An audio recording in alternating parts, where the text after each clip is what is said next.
Standard 8 Subject Computer. Today we are going to learn lesson number 6 Planning and Modifying the Database.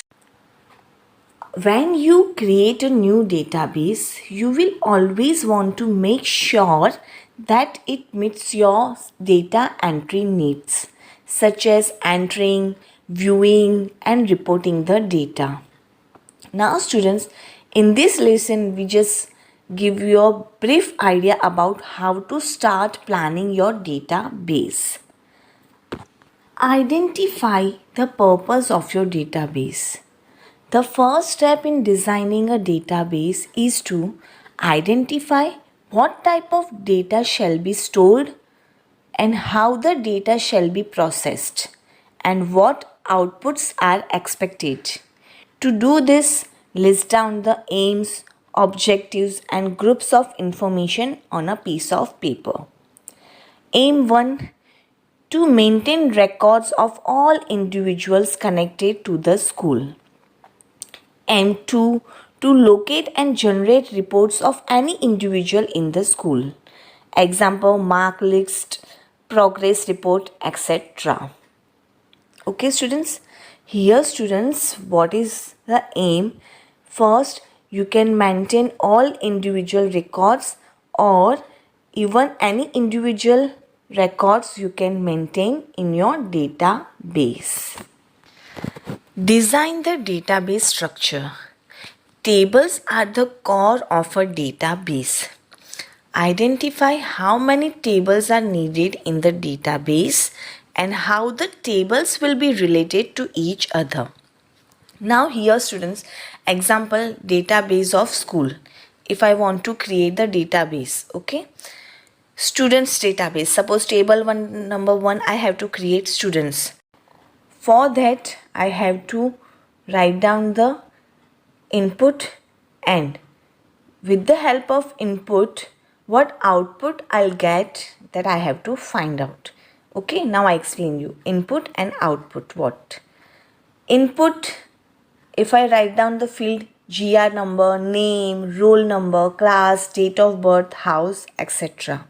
And what output I'll get? For these things I just get the all class list and how many total number of students in each class, that I get as a output. Same manner I can create the table to teachers. What input? Teacher's code, name, qualification there, designation and date of joining. And what output I received?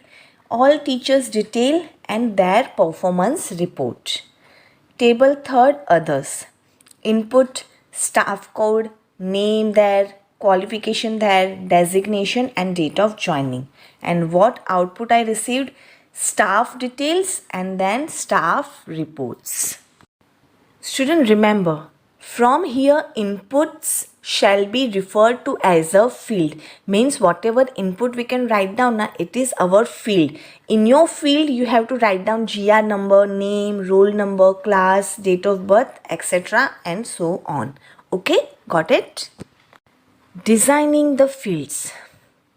At times it may be required to insert, delete, rename or change the data type of a field in a table already created. Inserting a field.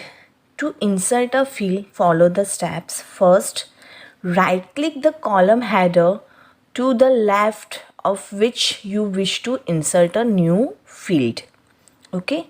Step 2, select insert field option from the drop down menu. Okay, a new field name field 1 will be inserted to the left of the selected field. Deleting a field. Right click the column header of the field you wish to delete. Select the delete field option from the drop down menu.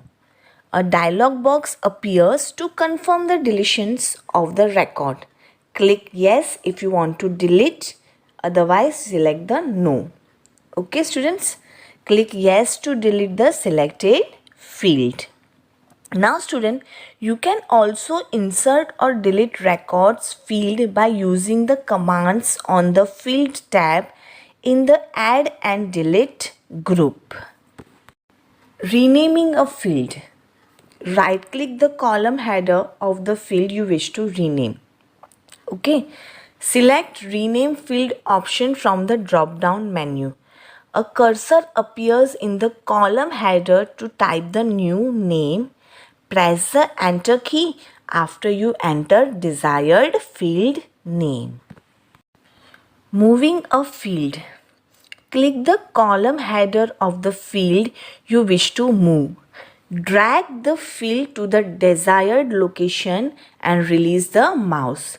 Now students, you may also select numerous connected columns together and drag to a new location.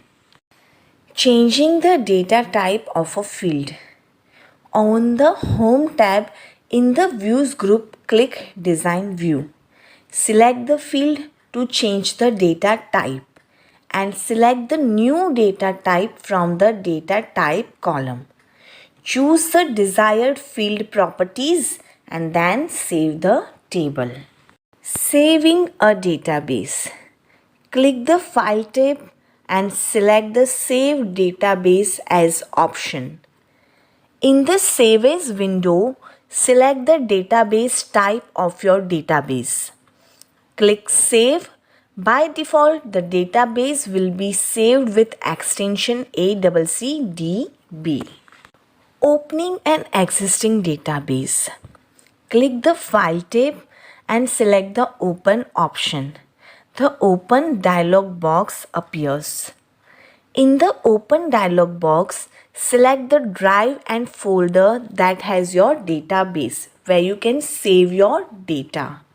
Select the database and double click on it to open. In the File tab, click the Recent section and the file name to open the databases you recently worked on.